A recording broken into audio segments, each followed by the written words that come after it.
Big Blue Nation, welcome back to another episode of the Bluegrass Breakdown. I'm joined by my man Israel Schill once again. Bro. Cutter Boley finally started. Cutter Boley. He played great. He did. We're going to split it it up. very well.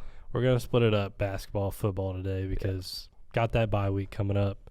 But Cutter looked darn good. And I think everyone who watched the game, understand what went on. I don't think we had to, deep dive into the stats or anything. Yeah. I think the biggest story is his connection with the tight ends. I think talking about Seth McClelland being first in the SEC in touchdowns right now, tied for first. Yeah, it was 6, right? Yeah.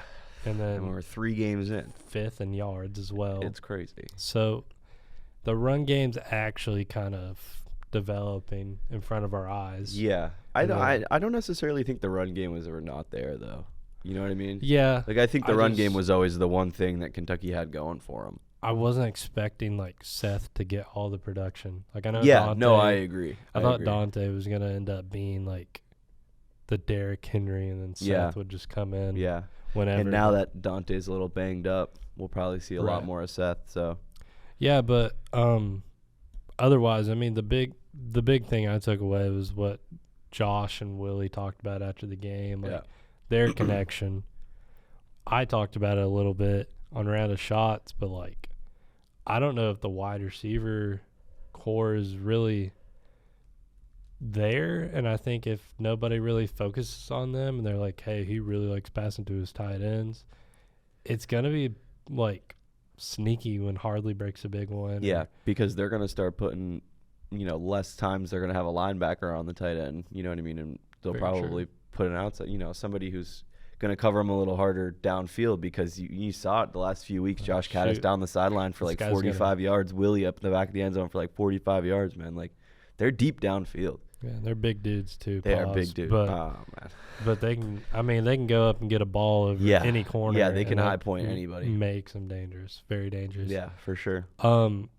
Looking ahead, Coach Stoops was very, very, very, very reluctant on going ahead and naming a starter for South Carolina. Yeah, he was not willing to do that after the game on Saturday. And I want your thoughts on that. I think it's just coach talk. He doesn't want to be like, oh yeah, Cutter's starting, so he doesn't look bad in the future if Calzada ends up being healthy and there's available. I don't know. I think it's a bunch of baloney. Okay. You know what I mean? So we agree. I think everybody kind of agrees that it was Cutter in 1 week made so much more of a splash than Zach did in 2 weeks. He had more total yards in one game compared to 2. And, the only passing touchdowns of the season came from Cutter, just the most points, the long breakaway plays, everything that helps Kentucky's offensive production, even a little bit, came from Cutter, not Zach. Yeah. So I think it's more out of a respect thing. You know what I mean? I'm not going to name anybody a starter this soon after the game. I know Cutter played well, blah, blah, blah. I just don't think he's willing to do that yet. Do I think Cutter's going to start? Absolutely. I mean, I just think it's a no-brainer. Yeah. I don't want to say it's a no-brainer because I had this debate with somebody, and I love Cutter. Cutter is Kentucky's quarterback, but someone kind of brought up, well, what would have Calzada done with that opening pick? He gets a 7-0 boost. He's confident. Is he going to have a similar stat line against a MAC team like that? But we've seen what Calzada can do off good defensive production, and it's nothing. True. Against Ole Miss, Ty Bryant, 2 interceptions with perfect field position to set them up for touchdowns. That's what I said. And he did nothing with it. I know, that's what I said, and he was like, well, what's the drop-off from Ole Miss and Eastern Michigan? And I was like, that's fair. Yeah, but what did Calzada do against Toledo? Another MAC team who's better than Eastern Michigan. Yeah, and guess what? He brought that point up, too, and he's like, well, Eastern Michigan's down here, Toledo's up here, MAC-wise. I'm like, still MAC. Still the MAC, buddy. It's still. I still think Cutter would have tore up Toledo. I agree. I'm tooting. No, I think it's good to look at both sides of the spectrum, play the devil's advocate. But I just think it's. I still, because over the summer we talked about talent, and talent I'd argue Cutter is visibly better now. Yeah. Like, it was at the same level, but now you're like, okay, Cutter has more talent. He's definitely got a better knack for the game. What does experience mean? And I need to define it, because, like, that's the only thing going for Zach. Yeah. Is, like, maybe you trust him on a road game against South Carolina. Against but a big school, because he beat Alabama, you know what I mean? But even then, what does 7 years experience ago. mean? Yeah. What does experience mean? I mean, that's definitely a good point, because – you know, in other cases, experience has meant a lot, leading quarterbacks into the playoffs who have stayed at a school for a few years and won the national championship after, you know, not winning it the first time around. But that's still guys who have been in college for 3, 4, 5 years and have consistently been good with the experience. You know what I mean? Use the experience to their advantage. Zach's not really at that point where he's like, okay, I spent 5 years in the SEC. I spent 2 years or whatever, 6 years in the SEC, 2 years at Incarnate Word, or 1 year at Incarnate Word. Like, I know the difference. I know what it takes. You know what I mean? Now I know exactly what I need to do to play good football at the SEC level. And he didn't. Yeah. I mean, it's a good point. And I don't know if he has that leverage over Cutter anymore, because now it seems like, oh, boom, Cutter has played a full game. And then it's going to be likely Cutter looks good in practice in the bye week. Yeah.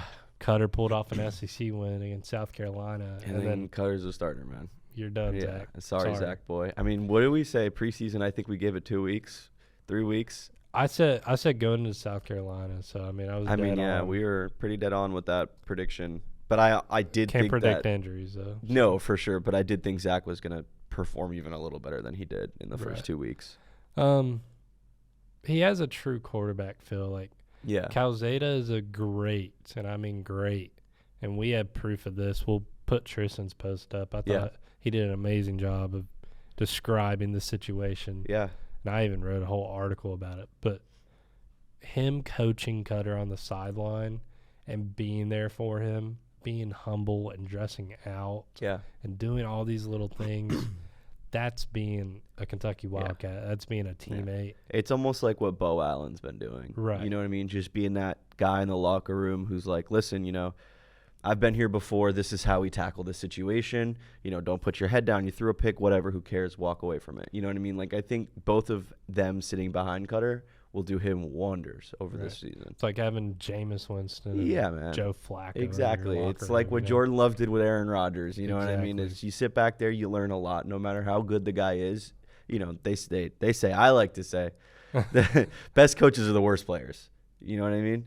Best coaches are the worst players. Look at Jimmy G, bro. Shout out the Patriots. Shout out, hey, Super Bowl champion Jimmy G, that is to you. Two time. But you know what I'm saying? Like I just think it's great to have people back there. You know, I could only imagine if Cutter was back there with 3 freshmen, and he's got to be the leader.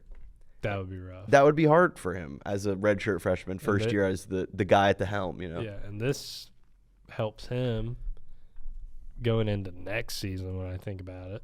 And you have Matt coming in, and then you have the other 2 young QBs too. They're now, I believe one will be a sophomore and one will be a redshirt freshman, whatever. Yeah. But that just makes the QB room more developed, and it makes Cutter the guy on the helm. Yeah. That's like and instant starter. When Cutter will be able to pass stuff down to Matt, and I think it's good. You know, I think if Kentucky keeps a tree going, I think it'll be great, because obviously the last 5 years they've just been cycling quarterbacks out of the transfer portal.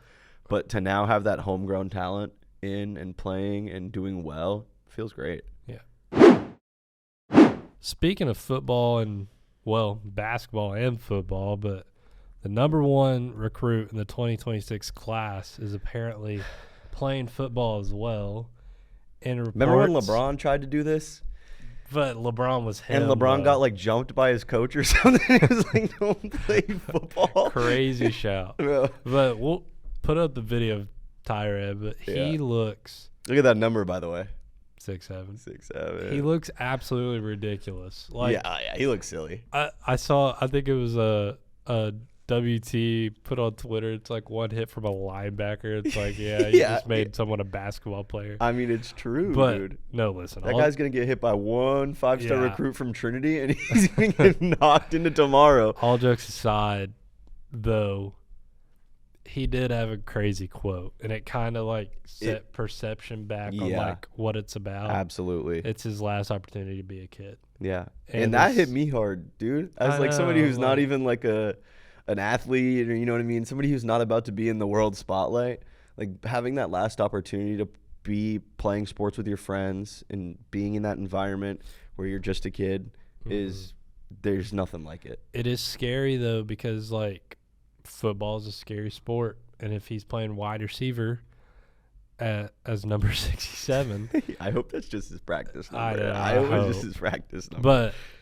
regardless, he could tear an ACL, he could have a non-contact injury, and like you have Tate Kenny's announcement coming up, and all these guys like choosing where they're going to school, and you know Tyrann seems like a huge Kentucky target, and probably like Kentucky favorite, at least as top 3 by minimum. So yeah, definitely. It's almost kind of worrying that he's doing that, but there's more good than bad, if you know what I mean. Yeah. But the bad's really bad. Like, the bad is bad. Hurt. Like if he tears an ACL and misses his freshman year, or misses the development leading into his freshman year. Someone said it best. It's like, dude, like, I don't care if you want to be a kid or not. Like, you can make $2 million next year in NIL, and then probably be like a lottery pick. Yeah, that's what I was just thinking. It was like, listen, dude, it's something to think about. You don't get injured. You go to college for 1 year, make a couple $1 million, and go be a lottery pick. Like, you're one of the best basketball recruits in the country right now. You just have to show up to college and put the ball on the floor, and you're probably in the NBA. Yeah, because he's saying, like, even if he averages like 10 points, dude, like. I mean, he's young and he's huge and he's promising. So, right. I mean, it's definitely an odd situation. You don't really see it a lot. You see a lot of players who are not highly touted doing stuff like that, playing multi-sports. But you don't ever see a guy where he's like, all right, I'm the number 1, number 2 recruit in college basketball out of my class, and F it, I'm going to play some ball this year just because. Who was I thinking of from North Carolina who did it? Oh, Julius Peppers. He was on the basketball team. Jimmy Graham. Jimmy Graham. At Cal was on the basketball team. I think Matt plays baseball. Matt plays baseball. But, I mean, I wouldn't be shocked if he plays baseball here, too, though. Yeah. I mean, but you don't see it often. He's like a dual recruit right now, but we'll see what he does. But, it's a rare sighting. Yeah. And I mentioned him already. We'll fully go into basketball, but. Yeah, let's break into it. I don't know if you saw TK with Coach Cal doing his official visit with Arkansas. It hurt me a little bit inside. Hurt me a little bit. I think we're all kind of pre-assuming Kansas is the favorite right now, but obviously Louisville's always been in the mix. Kansas, Louisville, Kentucky, I think. Was late in the mix. Yeah. But I mean, he's got, 8, 9 teams on there? He got, Oregon. 6, I think. Is it? 6 or 7. 6.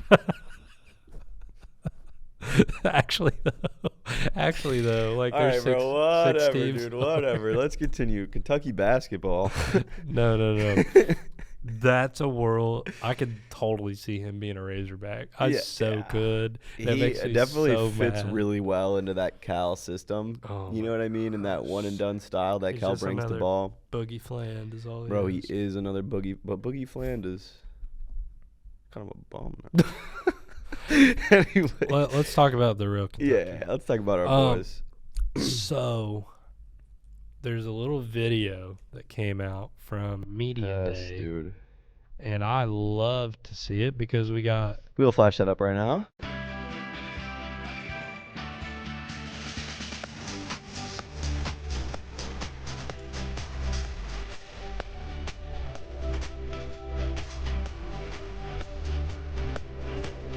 Yeah, we got a little funny video of Bro Jasper just dancing around. Johnson. But in the back, and at the start of the video, we see presumably the starting 5. And I think we were pretty spot on about it when we predicted earlier in the year. Yeah, I mean, we're pretty close to that post that we made way back. I believe from left to right, it was Denzel, Otega, BG, Mo, and Jalen. Yeah. So, solid starting 5. I'm assuming Denzel's going to be the 2, Otega the 3. Yeah. And then Mo, power forward. Yeah, obviously Jalen the 1, yeah. Cool lineup. Dude, that's a good team, man. It's a safe lineup, too. I don't think that'll be the starting 5 for the whole year. No. I think But Cam Williams might slide into the 2 because he's shooting like a flamethrower right now. I think Cam Williams big though, dude. He's 6'9". You could put him in at the 3. You could even move Ortega to the 1, Jalen to the 2, almost. You know what I mean? Just like slide him around. Options. There's definitely a lot of options with the 1, 2, 3. I think the number one thing that stood out to me though, and everyone made the comment about it, I'll say it again, it's so safe. You have SEC experience. Yeah. You have top SEC experience, not just like, a bunch of guys bums who from played Vandy. in the tournament. Yeah, you got guys who were in the SEC championship. And then you have Jalen, Ortega, and BG who have experience in their own right as well. Yeah. Jalen's probably going to be one of the best playmakers in the SEC. Yeah, I mean, they're talking lottery preseason. pick for him this year already. I don't know about lottery, but they're saying if he has a great year, he could hit the lottery. I think maybe. I don't know. I think he'll be a late first round, early second. Jaden's the only one I think is like guaranteed Yeah, lottery. I agree. But that's another point we're talking about because JQ not even in the starting 5 right now is obscene. Obviously, he's still fighting back his injury, but oof. Yeah. Oof. And then that'd be crazy. Like you said, you have Cam and Jasper being your 2 off the bench, like guaranteed. And then Colin, Trent. Jeez, man. Reese. Reese probably won't play. Andrea. I mean, we haven't even talked about him at all. I believe in him so much. Just me too. Think his pro experience is just going to weigh a lot. I think Mo D can be like a Draymond type at the 4. Mm-hmm. I think he's going to keep that solid. He's small, though. But I'm thinking of a world where it's like my final lineup will be Jalen, Ortega, Cam, Mo, JQ. Yeah. And then you'll do Jasper, Andrea, the first guys off the bench. Yeah. And that's like and obviously the world Denzel. I picture. Yeah. Yeah. And we've not even mentioned I mean, this team is gross. This team is gross. You have a national champion coming off the bench. Like, it's gonna be nice. It's gonna be nice. Enough on that point, but same day, Phil to 68 went to the Joe Craft yesterday. I didn't get to watch entirety of everything, but I gathered the main points from it. And you have, I believe Jalen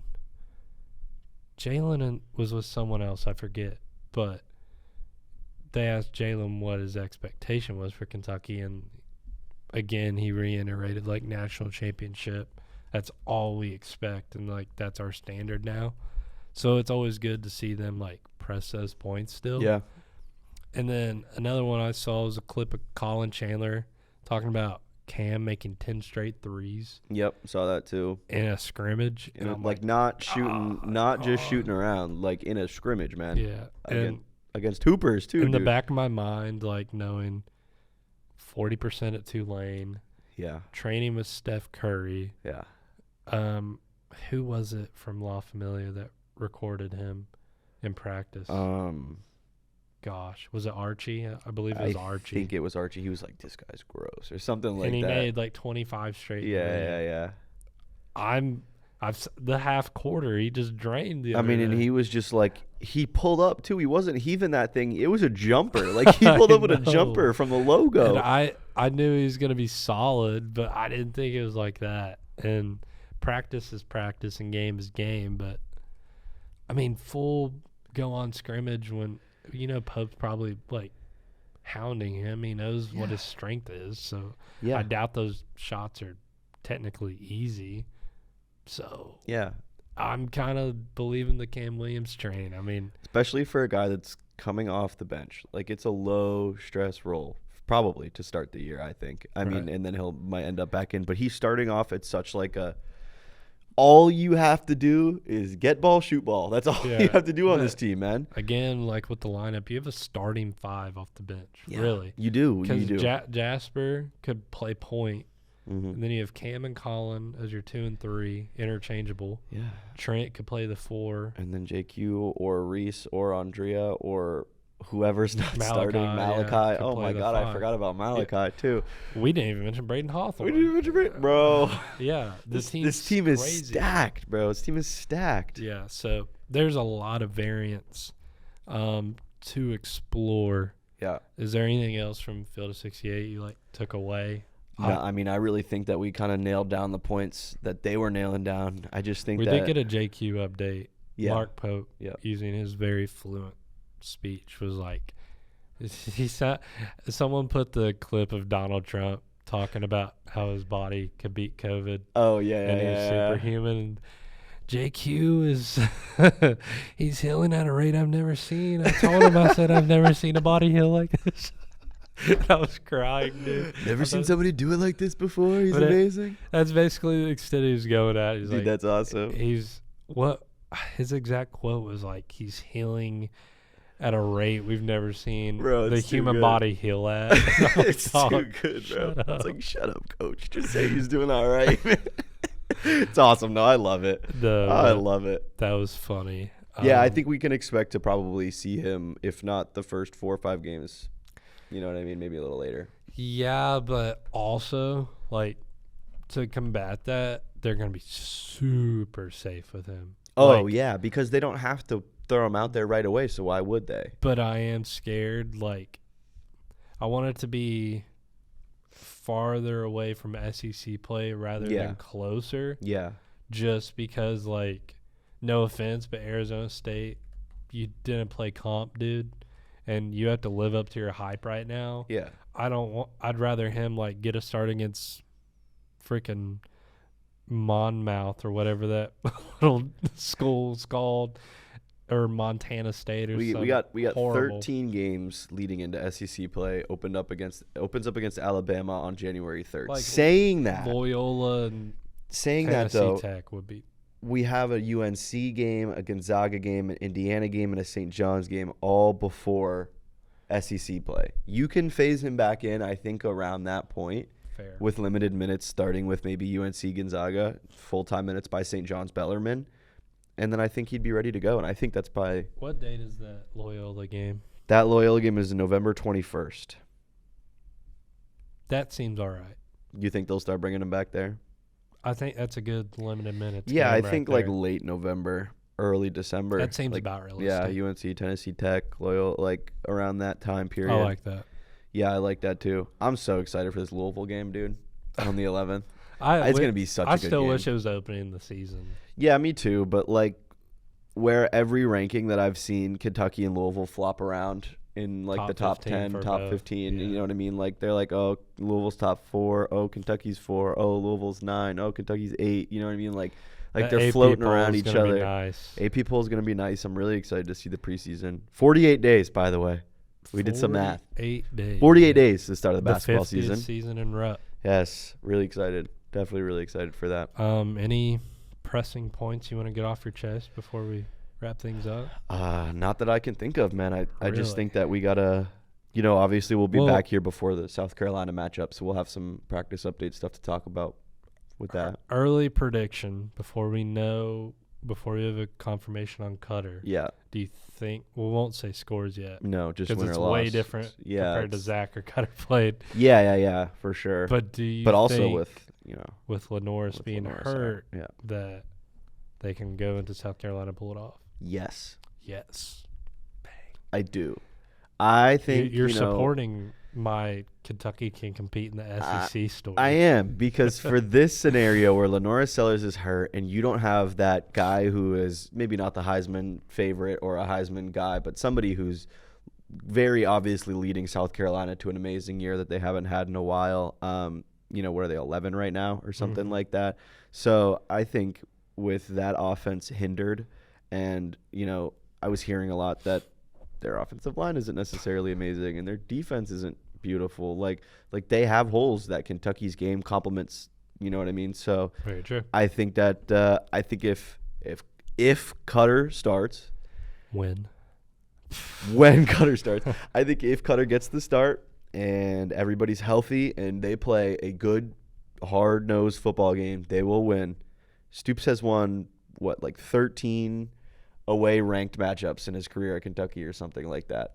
Crazy stat. That Tom Leach told me at the show on Monday. Okay. So shout out Tom Leach. See, but yeah, you know what shocked me? I don't think South Carolina's ranked anymore.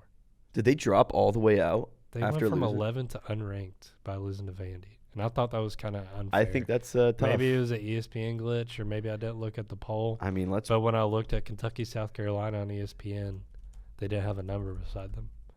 And I know I sound like a bro dude, like, bro, they're not ranked. No, but I mean, but as a team that was just ranked, it's kind of odd to drop. Yeah, they're not in to drop that far out, and they have 82 votes. So they're right now they're third out from 25. See, that's an insane drop. That is an insane drop. I mean, Notre Dame had a similar drop. They dropped 16 this week, down to 24, but they stayed in the top 25. They're 0-2. Yeah, and they're in the top 25, and South Carolina's not. I don't know. Man. It's a little They sus. play Mizzou this week, which is kind of concerning because Missouri Yeah. can definitely beat them. Yeah. We'll see what happens. We'll see if Kentucky has a ranked game or not. I'm assuming probably not. But an SEC, it's going to be the first SEC win since Ole Miss last year. And this was the same week, no? It will be the same week when they beat Ole Miss. It was week 4 or 5. Yeah, it was week 5, I think. Yeah, so there you I go. think they History were 3-2 repeats or itself. 2-3 coming into the game. Yeah. So yeah. But yeah, man, I think we hit the bases on everything. Yeah. One final point. Shout out to Green B McGuffin. You gonna shout out this meme on the pod right now? Sarcasm Incorporated. We'll put this up on the meme. He left this under my story. These memes are getting creative, dog. I've never seen. Dude, this one's funny. We'll flash it. Flashing it up. Like, I'm off the copium, apparently. The copium is wild. You are definitely off the copium right now. I guess, dude. That's so funny. But guys, thanks for watching and listening. Another episode of Bluegrass Breakdown. Check us out every Wednesday. We'll have a brand new episode up. Also, make sure to check out all our socials, KY Insider on everything. KYinsider.com is our website. We post great player stories, post recaps out of the game, etc. like that. And, yeah, make sure to tune in next Wednesday. Yes, sir.